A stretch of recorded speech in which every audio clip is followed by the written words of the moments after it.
Yen besuk Maryang eman yen wonten grahana ning sasi srengenge kembar lelim.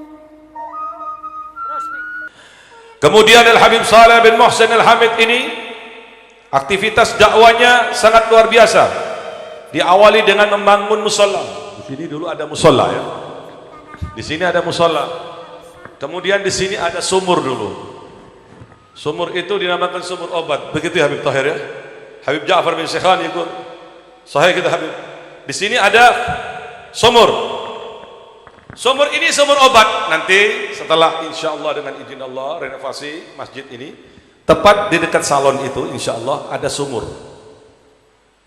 Sumur itu sumur obat. Di mana Habib Saleh dahulu, saking banyaknya tamu, sumur itu disiram dengan air zam-zam dan diludahi oleh Habib Saleh. Dan Habib Ja'far mengatakan bahwa ini adalah sumur obat. Insya Allah nanti dengan izin Allah kita akan hidupkan kembali. Setuju? Kita akan berikan paralon supaya sumur obat ini dirasakan orang banyak. Amin ya Rabbal. Pas jadi kesalahan itu kira-kira begitulah antara itu. Dan di sini musalla. Saya masih ingat masih kecil karena Habib Tahir juga mengajar di musalla itu. Begitu Habib Tahir dulu. Saya masih ingat dulu ya mengajar di musalla itu. Juga di situ Habib Zahir As-Segaf ya di musalla itu. Lantas dibongkar, kemudian ini ditutup. Ya nanti kita akan buka kembali. Kita akan buka kembali. Sehingga manfaatnya dirasakan oleh sampean semuanya.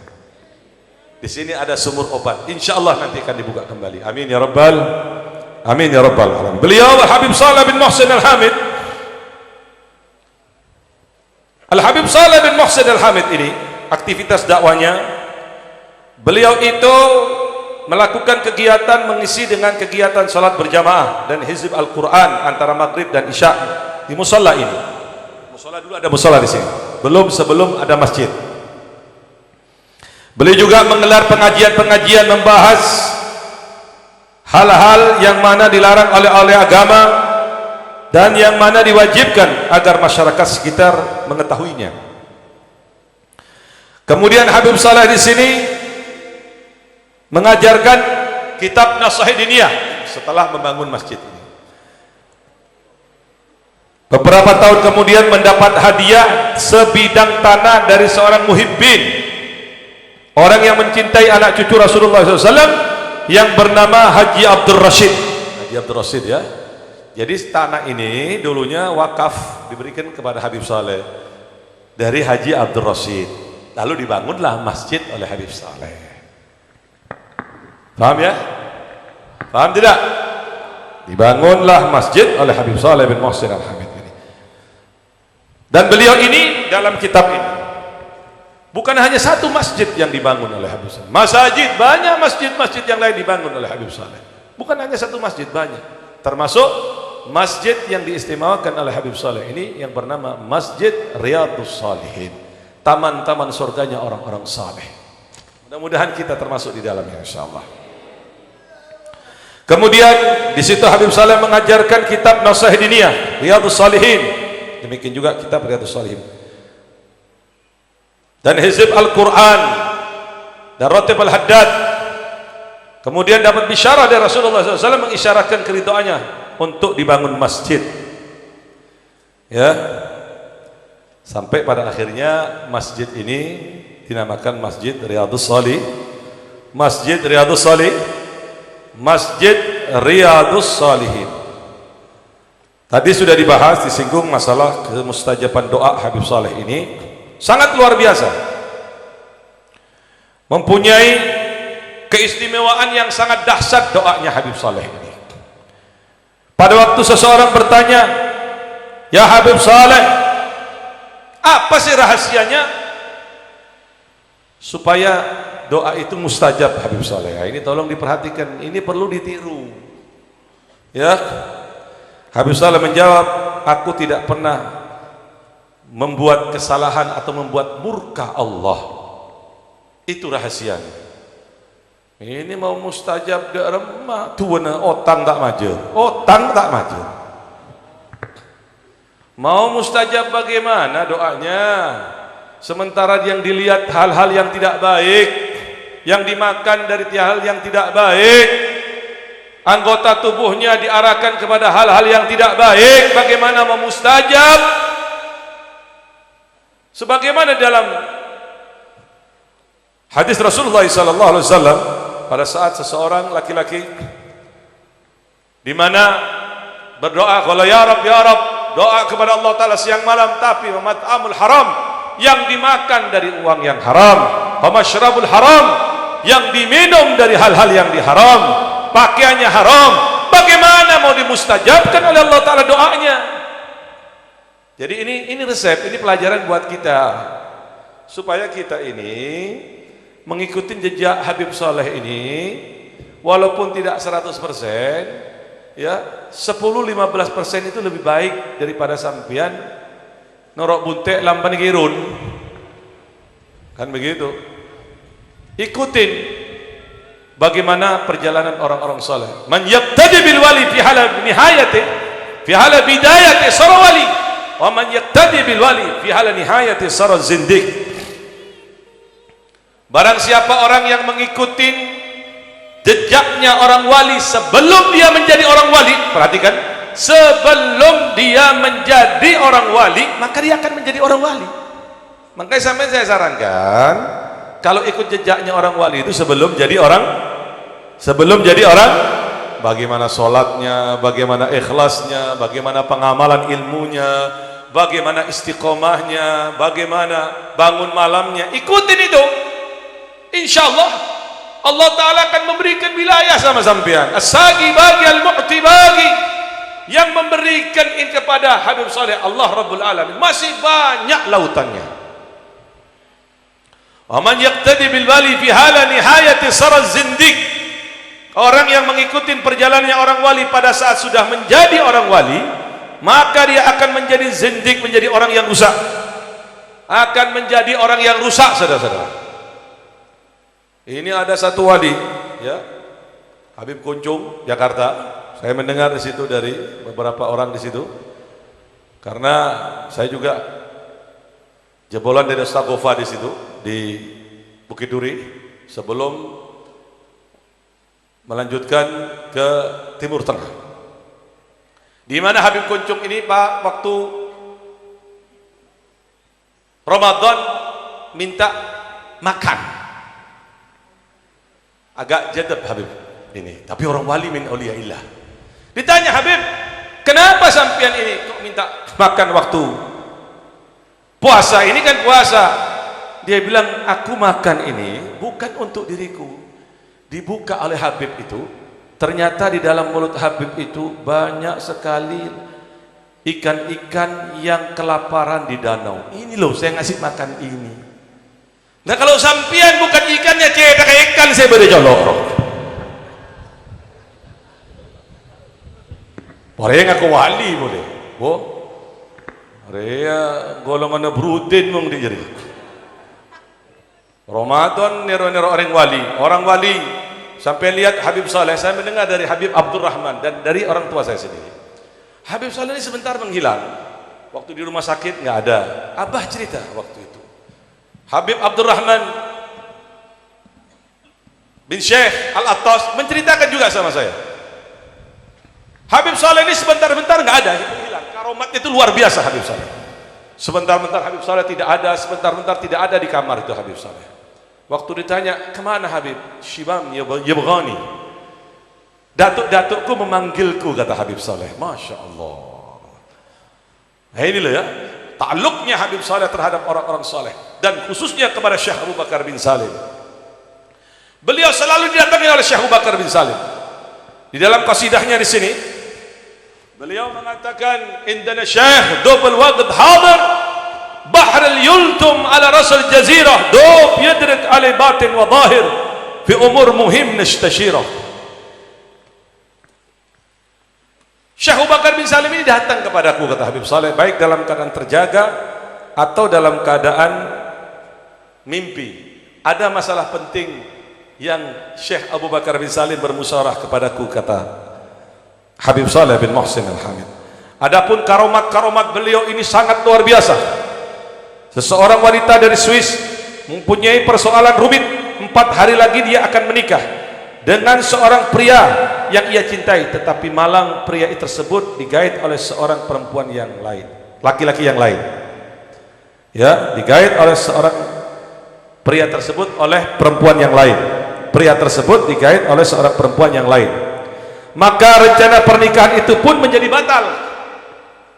Di tengah kegalauan, wanita Swiss itu bermimpi didatangi oleh seorang yang kemudian memperkenalkan dirinya sebagai Habib Saleh yang katanya beralamat di Tanggul. Ini loh ya. Saya kasih tahu sampean, orang wali min auliya illah itu pasti akan dicintai oleh Allah dan diberikan oleh Allah Ta'ala keberkahan yang luar biasa wujudnya. Baik orang itu mengetahui langsung alamat Habib Saleh atau dalam mimpi. Banyak orang-orang ketemu dengan Habib Saleh ini lewat mimpi, salah satunya wanita ini. Maka dari Swiss, wanita tersebut jarak ribuan kilometer ia pergi menuju Tanggul. Tidak disangka di Bandara Soekarno-Hatta itu, setelah bertanya kepada petugas bandara tentang siapa gerangan Habib Saleh, petugas bandara ini ternyata suka orang yang mengantarkan kepada Habib Saleh. Waduh, luar biasa. Di sana sangat terkejut begitu melihat Habib Saleh. Begitu datang wanita itu, ya pakaiannya seperti itu ya, dimasukkan dulu oleh Hubabah, kemudian dipakai, kemudian dihadapkan kepada Habib Saleh. Kata Habib Saleh, sudah, kamu sekarang gabul hajatmu. Nanti setibanya kau di sana, calon suamimu akan menangis di depan pintu rumahmu sambil mengakui kesalahannya dan memohon maaf kepadamu. Lalu wanita itu pulang, persis apa yang diomongkan Habib Saleh. Allahu Akbar walillah, Allahu Akbar walillah. Beberapa bulan kemudian wanita tersebut datang kembali dengan cerita yang berbeda. Ternyata Habib Saleh katakan, ya, dan Habib Saleh mendoakan kejadian itu persis. Begitu pulang ke Swiss, laki-laki itu menungguin dan minta maaf sampai terjadilah pernikahan. Kemudian datang kepada Habib Saleh. Kata dia, minta ya Habib Saleh, sekarang jenengan minta apa Habib? Saya akan berikan Habib Saleh. Kata Habib Saleh, tidak. Saya tidak minta apa-apa. Yang saya lakukan karena Allah Subhanahu wa Ta'ala. Cuman saya minta satu kepada sampean. Apa itu Habib? Sudi kiranya kau ini ikhlas masuk ke dalam Islam dengan suamimu. Saat itu juga wanita Swiss itu masuk Islam dengan izin Allah. Alhamdulillah. Alhamdulillah. Baik. Saya akan bacakan secara singkat manaqib Habib Saleh. Beliau Habib Saleh bin Muhsin Al-Hamid ini lahir di Hadramaut, di satu tempat namanya Wadi Bakarman. Mawalid 17 Jamadul Ula, 17 Jamadul Ula, Am 1313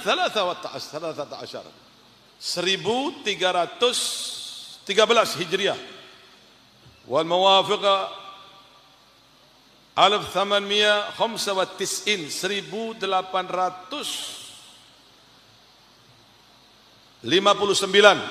miladi.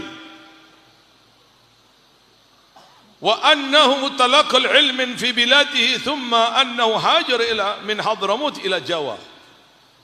Habib Saleh ini belajar ilmu agama dalam pantauan Habib Muhsin, ayah dari Habib Saleh, seorang yang alim, seorang yang faqih, seorang yang mempunyai kedudukan istimewa dari Allah Subhanahu wa Ta'ala.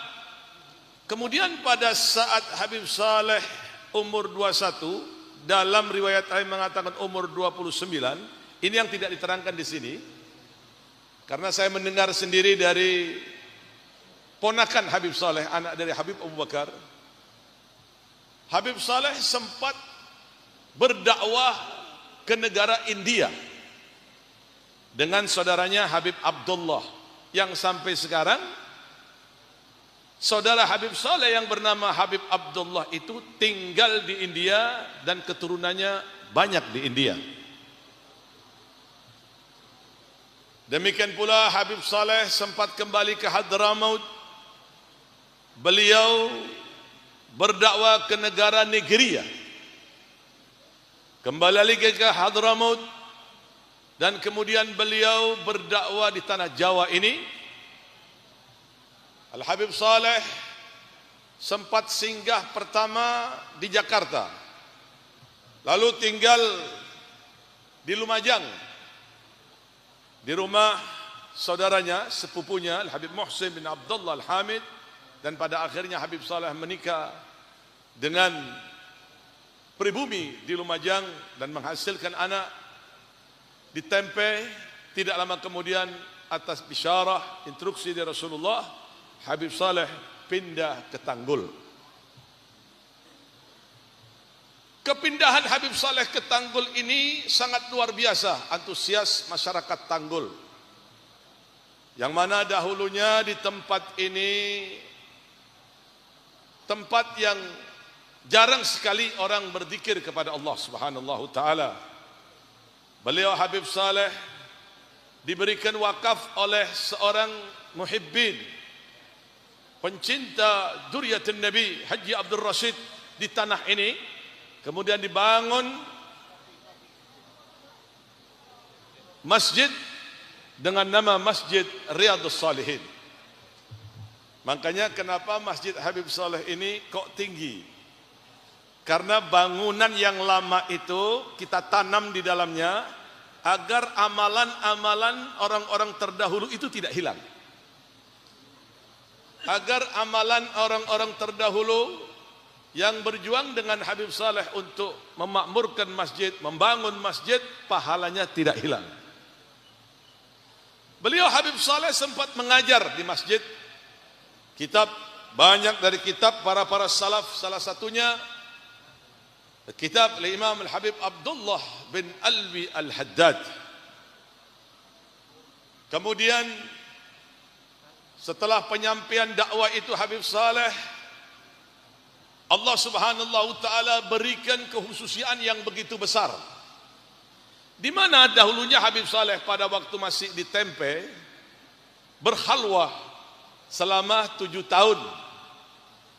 Di dalam khalwahnya itu beliau mendekatkan diri kepada Allah Subhanahu wa taala dengan membaca Al-Qur'an dan zikir dalail khairat, sampai pada akhirnya guru beliau Al-Habib Abu Bakar bin Muhammad As-Segaf Gresik yang mengeluarkannya dari kamar.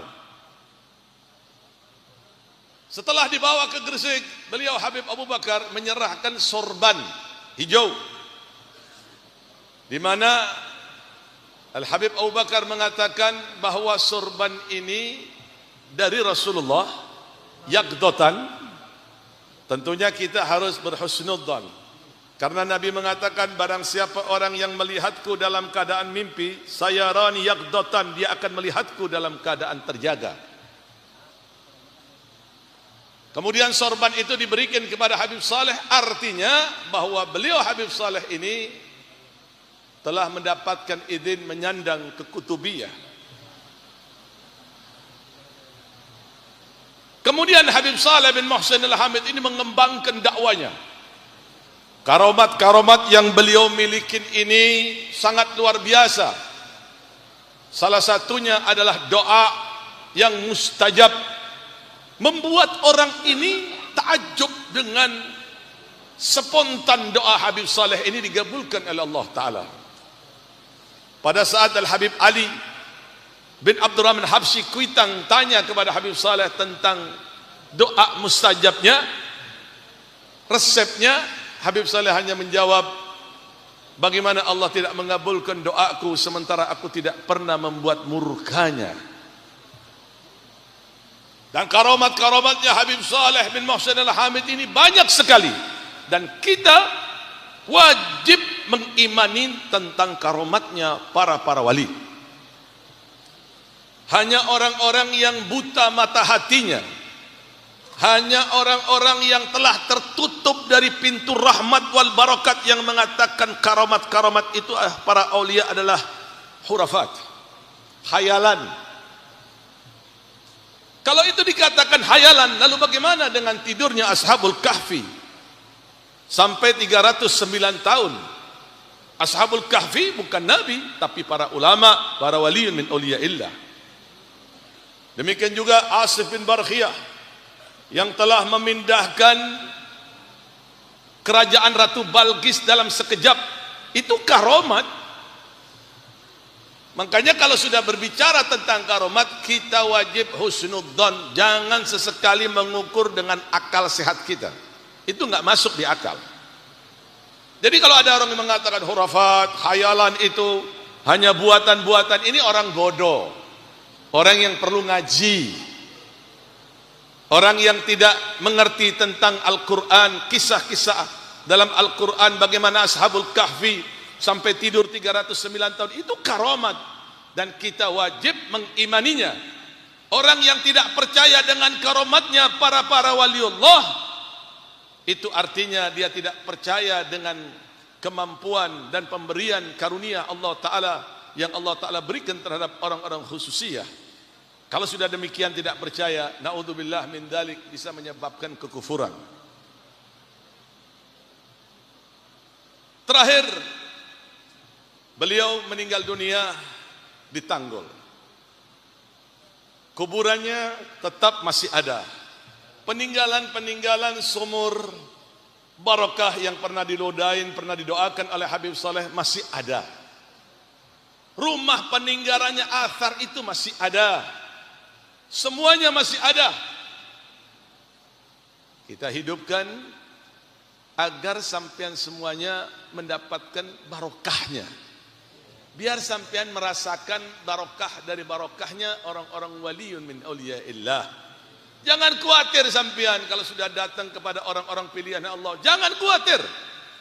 Tapi dengan satu syarat, datang dengan perasaan husnudzon. Saya ambil yang instan aja dalil. Bagaimanakah Abi Bakar Siddiq dan bagaimanakah Abi Lahab? Abi Lahab ini status paman.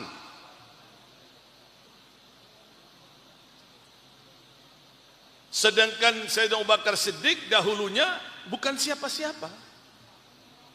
Kemudian persahabatan itu berlanjut dengan Gusti Kanjeng Nabi. Kemudian Gusti Kanjeng Nabi menikah dengan putrinya Ummul Mukminin, putri Sayyidina Abu Bakar Siddiq, Ummul Mukminin Aisyah radhiyallahu anha. Sampai Sayyidina Abu Bakar Siddiq ini mendapatkan kedudukan istimewa dengan julukan Ulul Fadli. Diberikan keistimewaan oleh Allah. Apa penyebabnya? Kenapa Abi Lahab tidak mendapatkan itu semua? Karena cara pandangnya berbeda. Mantengah beda. Cara pandangnya berbeda. Yang satu dengan memandangnya dengan perasaan husnudzon, meyakinin bahwa ini adalah orang pilihan Allah, meyakinin bahwa ini adalah Nabiullah, sehingga Sayyidina Abu Bakar Siddiq diangkat derajatnya oleh Allah Ta'ala. Dan beliau adalah salah satu orang yang dijamin masuk surga oleh Allah Ta'ala dari para sahabat yang lainnya. Beda walaupun keluarga, memandangnya hanyalah Nabi sebagai anak yatim yang perlu dikasihani, tapi tidak beriman. Makanya matinya tetap tidak beriman. Jadi ya, berhusnudzonlah, kunci dari segala keberkahan itu wajib husnudzon. Memang barokah itu masuk ke dalam diri seseorang tidak memberikan kabar, tapi memberikan alamat. Pada saat sampean pulang dari haul berubah, ibadahnya semakin semangat, ibadahnya semakin ikhlas, semakin benar-benar kepada Allah Subhanahu wa taala. Ini adalah salah satu alamat dari alamatnya keberkahan masuk ke dalam dirinya. Yang bekerja digampangkan oleh Allah Ta'ala urusannya, yang sakit diberikan kesembuhan oleh Allah Subhanahu wa taala, yang mempunyai hajat digabulkan hajatnya oleh Allah Ta'ala, karena mencintai orang yang dicintai oleh Allah Subhanahu taala. Dan mudah-mudahan kita semua mendapatkan keberkahannya insyaallah. Amin ya rabbal alamin. Adapun nasab dari Habib Saleh bin Muhsin Al-Hamid, beliau Habib Saleh bin Muhsin bin Ahmad bin Abu Bakar bin Abdullah bin Saleh ibn Abdullah ibn Salim ibn Umar ibn Hamid ibn Syekh Abu Bakar bin Salim Maula Inat ibn Abdullah ibn Abdul Rahman ibn Abdullah ibn Abdul Rahman As-Sakaf ibn Muhammad Mula Dawilah ibn Ali Maula Darakh ibn Alwi Ghuyur ibn Muhammad Fakil Muqaddam ibn Ali ibn Muhammad Sahib Al-Marbat ibn Ali Khalaq Ghasam ibn Alwi bin Muhammad bin Alwi bin Ubaidillah ibn Ahmad Al-Muhajir ibn Isa Naqib ibn Muhammad Jamaluddin ibn Ali Uraidi ibn Ja'far Sadiq ibn Muhammad Al-Baghir ibn Ali Zain Al-Abidin ibn Hussein ibn Amr Al-Mu'minin Madinatul Ilm Ali ibn Abi Talib. Semoga kita semua mendapatkan keberkahannya. Pesan saya, jangan pernah berubah dengan ajaran para guru. Jangan pernah keluar dari ajaran para guru kita. Makanya Indonesia ini, biar isu bagaimanapun hebatnya tentang kedustaan, tentang segala macam tuduhan terhadap Ala Ba'alwi, tidak akan pernah menggoyah cintanya para pencinta muhibbin kepada para habaib. Kiai dengan para habaib ini tidak akan pernah bisa dipecah.